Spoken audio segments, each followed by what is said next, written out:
Alors Bernard, c'est bien sûr quelqu'un de très connu dans notre petit milieu du solaire, polytechnicien, tu as été au CEA, et puis après derrière tu as dirigé de 82 à 87, donc était le directeur général de la FME. La FME n'existe plus, mais je l'ai retrouvé sur Internet. C'est devenu maintenant l'Association française de médecine esthétique et anti-âge. Et je trouve que, comme tu es maintenant en pleine forme, eh ben c'est tout à fait bien. Tu donnes encore beaucoup je dirais, de conférences, d'interventions sur l'énergie nucléaire, notamment, que tu connais particulièrement bien, et tu es même assez redouté dans ce domaine-là, puisque ta dernière réunion s'est passée à la galerie Le Bon Petit Diable. Je pense que c'est pour ça qu'on t'avait derrière invité.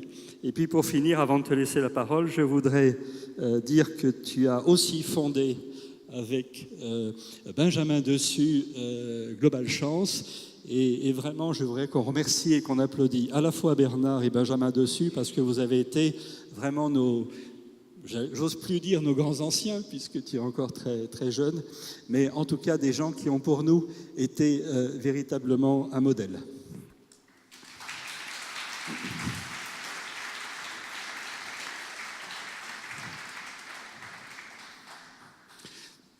Alors Bernard, que faisais-tu le 13 février 78 ?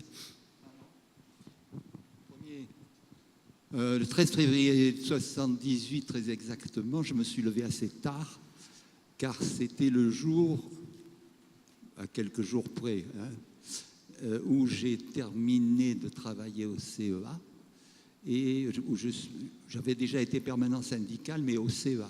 Et là, je suis devenu permanent syndical à la CFDT nationale, responsable moitié de l'énergie, moitié de l'international. Et donc, c'est là qu'a commencé les aventures qui se sont transformées par la création de l'Agence française pour la maîtrise de l'énergie en 1982, dont le président a été Michel Rolland, qui était le numéro 2 de la CFDT, et il m'a amené avec lui, et c'est pour cela que j'ai commencé à travailler sérieusement sur la maîtrise de l'énergie. Quel souvenir tu as de cette époque-là ? Sur ce que j'ai montré, on a l'impression de mon souvenir personnel, en 82, dans ces années-là, tout démarrait, tout était possible, ou presque quand même, mais il y avait une impulsion, et notamment sur la maîtrise de l'énergie, qui a peut-être été ensuite un peu atténuée. Ton avis ? Peut-être qu'il faut remonter un peu en arrière pour comprendre ce qui s'est passé. Les années qui ont été très importantes, je pense, pour tout notre milieu, c'est les années 70. Bon. Pour moi, les choses ont démarré en mai 68. Jusque-là, j'avais été ingénieur au CEA, comme tout ingénieur. Je trouvais l'énergie nucléaire très bien, bon, c'est pas grave. Et par contre, en mai 68, il y avait vraiment un esprit assez révolutionnaire sur la contestation.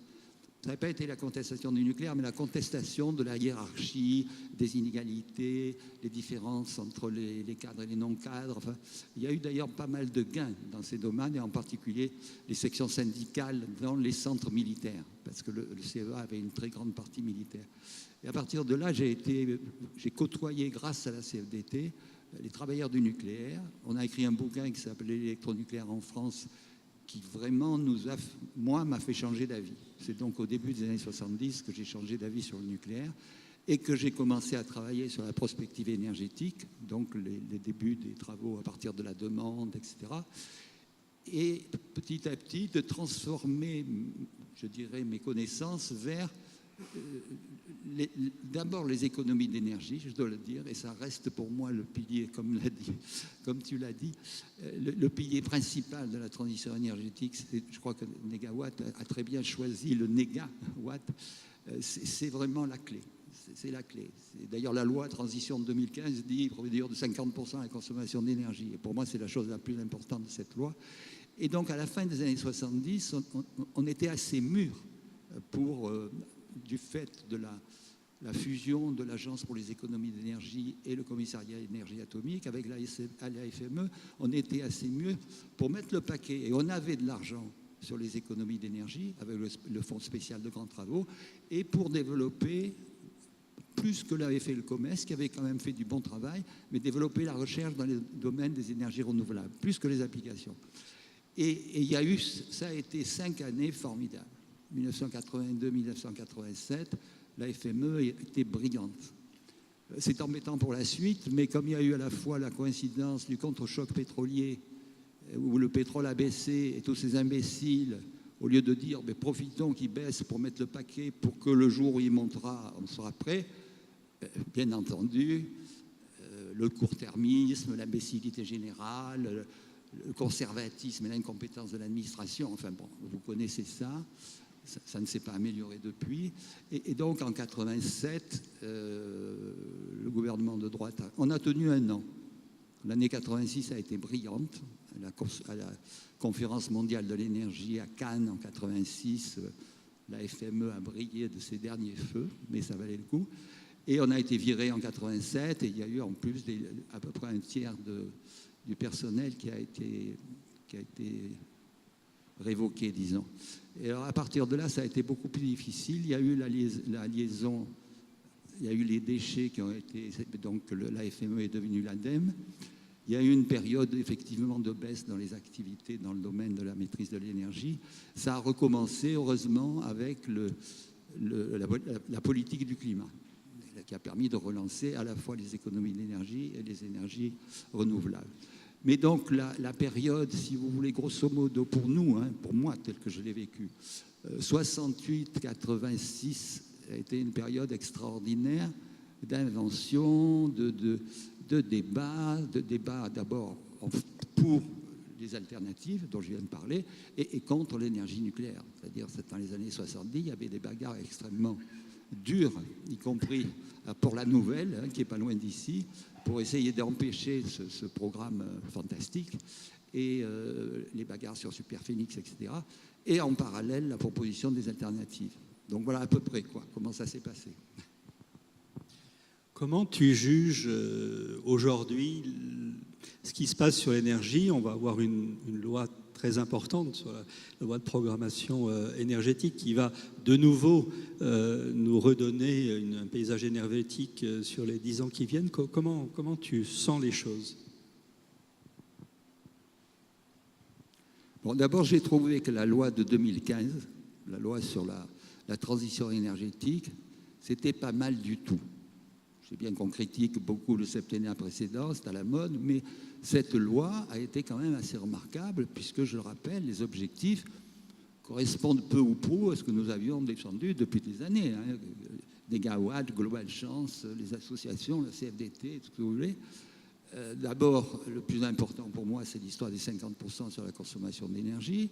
Ensuite, il y a la réduction d'un facteur, je ne sais pas, 4 des émissions de gaz à effet de serre. Alors, aujourd'hui, on parle énormément du climat, mais personne ne rappelle qu'on a des objectifs qui ont été donnés dès 2015, même avant la COP21. La réduction de la consommation d'énergie finale, donc je l'ai dit, augmenter la proportion des énergies renouvelables dans la consommation d'énergie finale et dans la production d'électricité, et réduire à 50% la part du nucléaire dans la production d'électricité. Si aujourd'hui on se contentait, si je puis dire entre guillemets, d'appliquer la loi de 2015, ça serait pas mal du tout. Le problème, c'est que le gouvernement qui l'avait fait voter n'a pas fait grand-chose dès le début.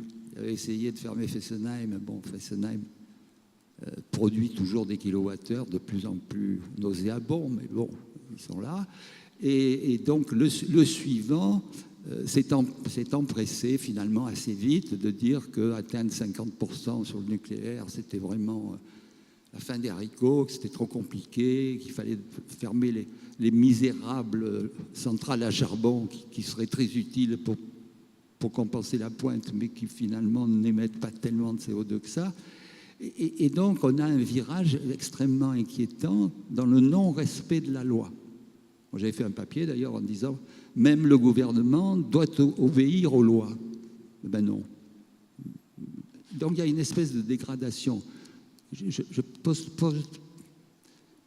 pose pas un jugement de caractère politique, envers ou pour M. Macron ou contre je ne sais pas qui. Je pose un jugement sur le comportement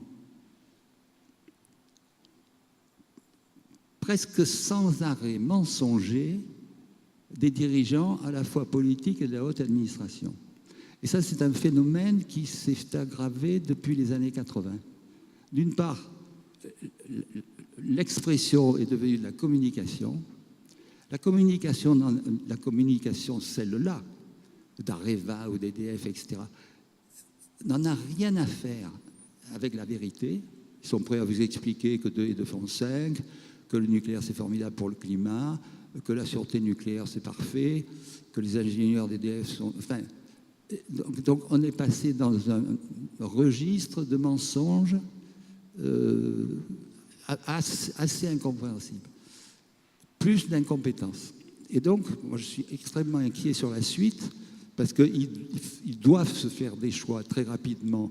Un, sur l'application de la COP21, sur la rénovation énergétique des bâtiments, sur les économies d'électricité, sur la politique des transports. On sait qu'on a quelques années devant nous pour le faire, sinon on loupe le changement climatique, et ça c'est probablement une menace, c'est pas probablement, c'est une menace très grave. Et deuxièmement, on ne sent pas la volonté, à la fois dans les politiques et dans l'administration, de réellement expliquer partout que c'est une nécessité absolue, qu'il faut réduire, voire arrêter le nucléaire parce que c'est une calamité, etc., etc. Comment, face à l'ensemble de ces risques, parce qu'on est évidemment face non pas à une crise, mais des crises systémiques, comment tu vois l'avenir? Est-ce que tu es dans le pessimisme de la raison et l'optimisme de la volonté? L'inverse. Je suis volontairement pessimiste et naturellement optimiste. Je veux dire par là que on a les uns et les autres, hein, souvent les ONG, on a beaucoup cru au dialogue et à la discussion avec les dirigeants. Et on y a consacré beaucoup de temps.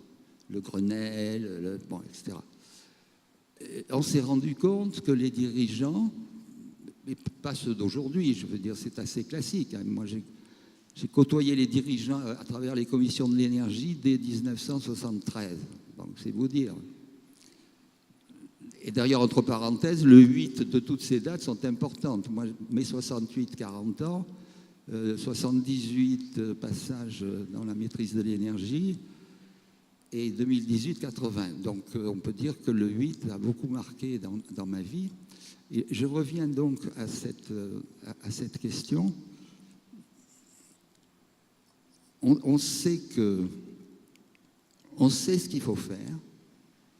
On a un bouquin très bien sur la politique énergétique qui est le manifeste, c'est Négawatt.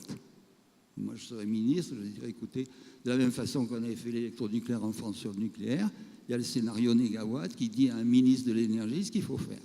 Bon, c'est quand même intéressant quand on est ministre. Je n'ai pas l'impression que les ministres qu'on a eus aient comme livre de chevet Négawatt. Donc, tout en continuant à dialoguer avec les dirigeants, à participer au débat, le débat sur la PPE, le débat sur les déchets radioactifs qui va commencer au mois de décembre. Avec Benjamin, on a participé à tous ces débats. On a constaté que les gouvernants ne tenaient pas compte des débats. Mais on va continuer. En parallèle, il faut absolument que les associations, les groupes, etc., fassent des choses sans trop s'inquiéter de l'État et le fassent savoir. C'est-à-dire qu'il y a un énorme travail. Il y a ce qu'on appelle une fenêtre d'opportunité. La fenêtre d'opportunité, c'est la combinaison de la prise de conscience croissante du risque climatique, du désastre à la fois malheureusement technique, de risque et financier du nucléaire, et de gouvernement qui n'est pas forcément dans le meilleur de sa forme. Et par conséquent, on a une fenêtre au moins de 6 mois, avec le débat sur les déchets, avec la critique positive ou négative de ce qui va sortir sur la programmation pluriannuelle des investissements de l'énergie. On a une période dans laquelle il faut que ce qu'on appelle la société civile, c'est-à-dire les associations, enfin, tout ce qu'on peut mobiliser, doit gueuler en permanence. Non seulement à partir de ce que vous faites les uns et les autres, les FOSAT, Énergie Partagée, ENERCOP, enfin, la FNE, enfin, les associations en France sont quand même assez actives. Mais non seulement il faut qu'elles se mobilisent pour leur propre activité, c'est-à-dire les énergies renouvelables, les économies d'énergie, la rénovation des bâtiments, la protection de la biodiversité, etc. Il faut qu'elles le manifestent plus. Moi, je regrette beaucoup que dans le débat qu'il y a eu récemment sur la PPE, il ne s'est rien passé à l'extérieur.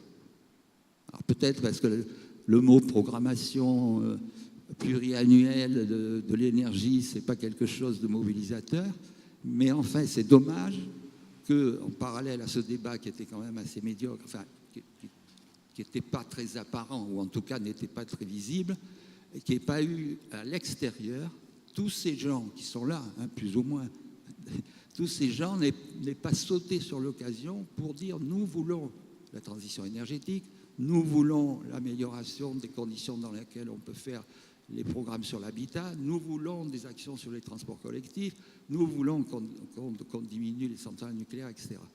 Et donc, on est à nouveau on arrive dans une période, en gros entre septembre et le printemps. Il y aura en plus les élections européennes, on peut en profiter.